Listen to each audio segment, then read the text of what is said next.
కరీంనగర్లో మాజీ మంత్రి కేటీఆర్ మాట్లాడుతున్నారు. అలాగే చూద్దాం. మంత్రి గారు సహాయంగా నిలబడ్డాడు.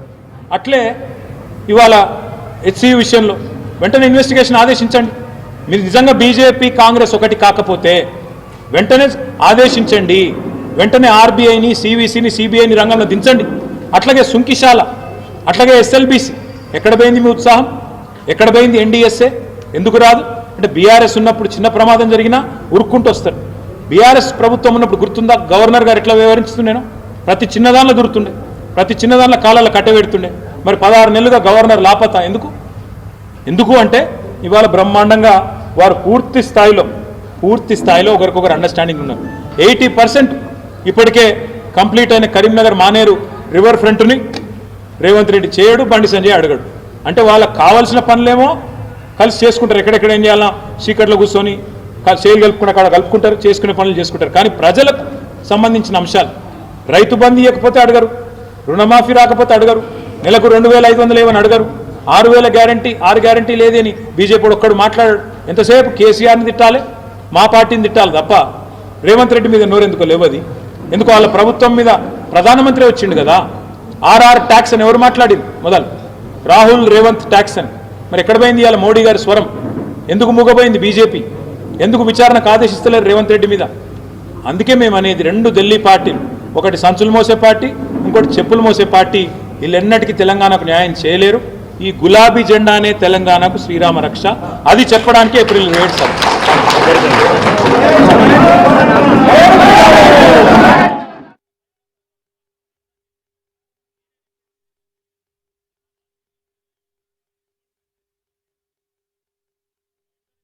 ఇద్దరు కలిసి బీజేపీ కాంగ్రెస్ కలిసి కేసీఆర్ గారిని బద్నాం చేయాలని, కానీ వాళ్ళు ఎన్ని అనుకున్నా అది నెరవేరది.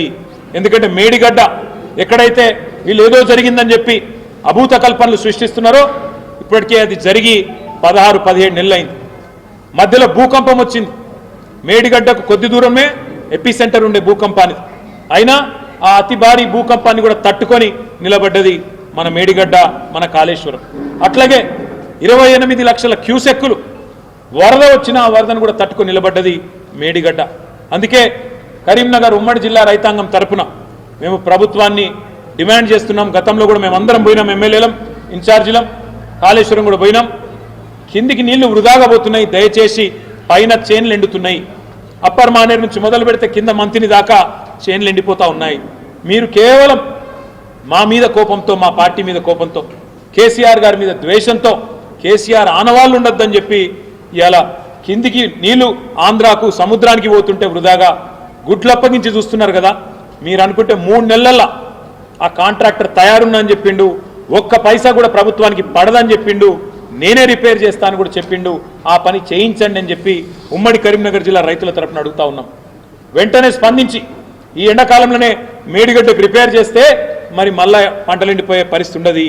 మీరు ఇప్పటికే రైతు బంధు ఇయ్యలే, రుణమాఫీ చేయలే, రైతులకు బోనస్ ఇయ్యలే, కరెంటు చక్కగా ఇస్తలేరు, నీళ్లు కూడా చక్కగా ఇయ్యక మళ్ళా రైతులు ఇప్పటికి 520 పైచిలకు మంది కాంగ్రెస్ ప్రభుత్వం వచ్చినాక ఆత్మహత్యలు చేసుకునే దుస్థితి ఉన్నది. ఈ పరిస్థితి ఇంకా తీవ్రం కావద్దు అంటే వెంటనే ప్రభుత్వం తన దున్నపోతు నిద్ర నుంచి మేల్కోవాలి. ఇవాళ మిడ్ మానేర్ కానీ, ఎల్ఎండి కానీ, యుఎండి కానీ, చెరువులు కానీ ఈ ప్రాంతంలో మొత్తం నింపే విధంగా వెంటనే అక్కడ రిపేర్ పూర్తి చేసి 2-3 నెలల్లో నీళ్లు పంపింగ్ స్టార్ట్ చేయాలని చెప్పి కూడా మేము డిమాండ్ చేస్తూ ఉన్నాం.